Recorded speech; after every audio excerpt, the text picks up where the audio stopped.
Every time you eat, you make a choice, not just for yourself, but for the soil beneath your feet, for the farmer who grew what's on your plate, and for the world your children and grandchildren will inherit. And here's what I've come to understand. After years of exploring fermentation and the deep connection between food and health, that choice begins with one word: organic. Welcome to Good Gut Feeling. I'm so glad you're here.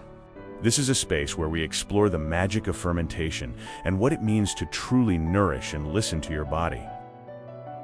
Today's video is a little different. There's no recipe, no fermentation jar on the counter. Just a conversation I've been wanting to have with you for a long time. Because before we talk about what to ferment, what to eat, what to drink, I think it matters deeply to talk about where our food comes from and what's in it. In this video, we're going to explore why I choose organic, not as a trend, not as a luxury, but as one of the most meaningful decisions I make every single day. We're going to look at what pesticides actually do inside the body. We're going to talk about the soil, because healthy soil and a healthy gut have more in common than you might think. We'll explore biodiversity, the seasons, and what it means to eat in harmony with the living world around us.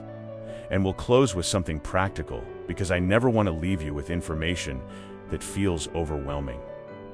I want to leave you with one small, beautiful step you can take today. Let's start at the beginning, because the word organic gets used everywhere now, on packaging and marketing, on restaurant menus, and I think it's worth taking a moment to understand what it actually means. At its core, organic farming means growing food without synthetic pesticides, synthetic fertilizers, or genetically modified organisms. It means working with nature rather than against it.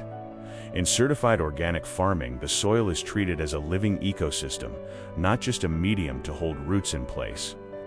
Farmers use compost, crop rotation, and natural pest management to build soil that is genuinely alive with microorganisms, minerals, and structure.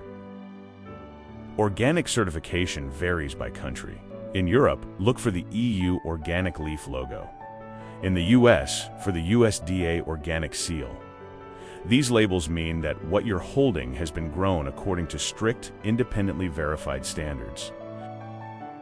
It doesn't mean perfect, it doesn't mean zero impact, but it means an intention, a commitment to do things differently, to grow food the way food was always meant to be grown. Now, let's talk about pesticides. And I want to be very clear, this is not about fear. This is about information. About understanding what we're actually inviting into our bodies, so we can make choices that feel genuinely right for us. Conventional farming uses synthetic pesticides to protect crops from insects, fungi, and weeds. These chemicals are tested individually and approved at certain levels. And here's where the nuance lives. The question isn't whether one apple has dangerous levels of pesticides. The question is, what happens over a lifetime of exposure to small amounts of many different chemicals, often in combination? This is what researchers call the cocktail effect.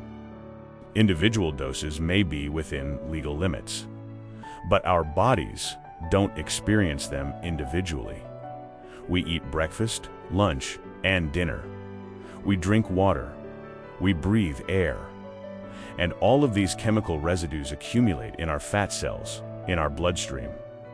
And increasingly, researchers are finding them in our gut. And here's the gut connection I find particularly fascinating and sobering. Some pesticides, particularly glyphosate, one of the most widely used herbicides in the world, have been shown in research to disrupt the gut microbiome. They were originally patented, in fact, as an antibiotic. And that's essentially what they do in your gut. They alter the balance of bacteria, potentially reducing microbial diversity and affecting the very ecosystem we spend so much care trying to nourish. I want to say again, this is not about creating fear. It's about understanding. When you know this, choosing organic, especially for the foods you eat most often, becomes less of a luxury and more of a quiet, powerful act of self-care. At Good Gut Feeling, everything comes back to the gut. And organic eating is no exception. Your gut microbiome is home to trillions of microorganisms. Bacteria, fungi, viruses, and archaea, living in a delicate, dynamic balance. This community is sometimes called your inner ecosystem. And like any ecosystem, it thrives on diversity and suffers under chemical stress. Organic produce tends to contain higher levels of certain beneficial plant compounds, polyphenols, antioxidants, and flavonoids that act as prebiotics in the gut. They feed the good bacteria. They support diversity. They help your inner ecosystem flourish. And the absence of synthetic pesticide residues means your gut bacteria aren't under constant low-level chemical pressure. They can simply do what they were designed to do: digest, protect, communicate, and nourish. When we choose organic, we're not just choosing what to keep out, we're choosing what to let in. More complexity, more nourishment, more life. Here's something that stopped me in my tracks the first time I heard it. A teaspoon of healthy, organic soil contains more living microorganisms than there are people on Earth. 1 teaspoon more life than 8 billion humans. And what conventional farming with its synthetic fertilizers, pesticides, and monocultures does to that life is devastating. It simplifies it. It flattens it. It replaces a living, breathing ecosystem with something closer to a chemical substrate. Organic farming, by contrast, builds soil. It adds organic matter. It encourages fungal networks, the mycorrhizal threads that connect plants underground, sharing nutrients and signals in ways we are only beginning to understand. It allows earthworms to aerate and enrich. It lets the soil community do what it has done for millions of years. And here is the profound connection I want to share with you. The diversity of your gut microbiome and the diversity of healthy soil are not just analogous, they are linked. The microorganisms in the soil become part of the food we eat. The food we eat shapes our gut. Our gut shapes our health, our mood, our immunity. We are not separate from the soil, we are downstream of it. And when we choose organic, we are choosing to protect that upstream source for ourselves and for everyone who comes after us. One of the most visible differences between organic and conventional food, once you start looking, is variety. Conventional agriculture is optimized for yield and shelf life. A handful of high-performing varieties dominate. The tomato that travels well, the apple that stays firm for weeks, the wheat that produces the most per hectare. These are extraordinary achievements of modern agriculture, but they come at a cost. We have lost an estimated 75% of the world's crop diversity in the last century. Varieties that existed for thousands of years, adapted to specific soils, climates, and conditions, have quietly disappeared. Organic and biodynamic farming often supports heritage varieties, older breeds of vegetables and grains that were developed over centuries through natural selection and that carry with them a complexity of flavor, nutrient density, and genetic resilience that modern varieties have traded away. When you shop at an organic farmer's market or choose organic heritage produce, you're not just nourishing yourself, you're casting a vote for diversity. You're saying, I want more than one kind of apple. I want the world to hold on to these varieties. I want my children to taste them too. Organic is a powerful choice, but there's something that deepens it even further: eating locally and seasonally. Local means shorter distances from soil to plate. It means food harvested closer to ripeness when nutrient content is at its peak. Rather than picked early to survive long transportation, it means supporting farmers you can actually meet, whose names you can learn, whose land you can visit. Seasonal means eating in rhythm with the earth. In winter, root vegetables and stored grains. Dense, warming, grounding.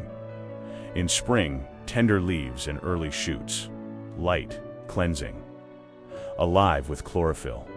In summer, abundance, fruit, tomatoes, cucumbers, herbs. In autumn, the harvest, squash, apples, nuts, the last of the berries. There's a reason traditional cultures ate this way. The body, it seems, is designed to receive different nutrients at different times of year. Root vegetables in winter support warmth and immunity. Spring greens support detoxification. Summer fruits provide hydration and antioxidants. Autumn's harvest prepares us for the cold months ahead. Nature is not random, and when we eat in harmony with it, organic, local, seasonal, we stop fighting our own biology and start working with it. I want to take a moment to zoom out, further than our own plates, further than our own health. Every food system is, ultimately, a story we tell about what we value, about what we want to protect, about who we are growing food for. Conventional agriculture has fed billions of people. That is not a small thing. But it has also depleted topsoil at a rate that, if continued, threatens our ability to grow food at all within generations. It has contaminated waterways. It has reduced insect populations, including the bees and pollinators that make most of our food possible in the first place. Organic farming is not the only answer to these challenges, but it is a part of the answer. And every time we choose it, in a shop, at a market, in a restaurant, we are sending a message. We are directing resources.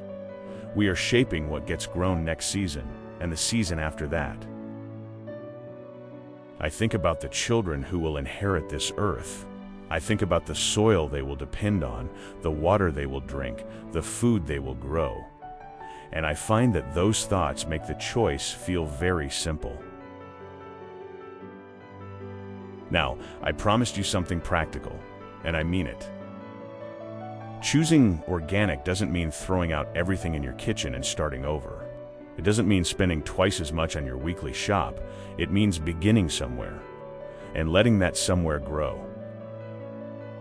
Every year, environmental organizations publish what's known as the Dirty Dozen, the 12 fruits and vegetables that consistently carry the highest levels of pesticide residues in conventional farming. These are the ones where choosing organic makes the greatest difference. Strawberries, spinach, kale, peaches, pears, nectarines, apples, grapes, bell peppers, cherries, blueberries, green beans. If you eat any of these regularly, and most of us do, switching those to organic is one of the most impactful choices you can make. On the other side of the list, the Clean 15. These are foods where conventional farming leaves very little residue, often because of their thick skins or natural protections. Avocados, sweet corn, pineapples, onions, papayas, asparagus, mangoes, kiwi, cabbage, mushrooms, honeydew, melon, cantaloupe, watermelon, sweet potatoes, carrots. Knowing this gives you a starting point. Begin with the Dirty Dozen. Be relaxed about the Clean 15. And over time, as organic becomes more familiar and more available to you, let the circle expand naturally. Look for an organic farmers market near you. Explore community-supported agriculture, where you subscribe to a weekly box from a local organic farm. These options are often more affordable than supermarket organic, and they come with something extra: a relationship, a story, a face behind the food. And if you have even a windowsill, grow something. A pot of herbs, a tomato plant, a tray of sprouts. There is something that shifts in you when you grow your own food, even just a little. You begin to understand what it takes. You begin to feel the connection between soil and plate. And you begin to taste the difference that fresh, living food makes. We've covered a lot of ground today. Pesticides and the cocktail effect, the gut microbiome and what disrupts it, the living world beneath our feet, the biodiversity we are losing and can help protect, the rhythms of the seasons, and the generations who come after us. all of it connected, all of it pointing in the same direction. I want to be honest with you. I don't eat 100% organic every day. Sometimes it's not available.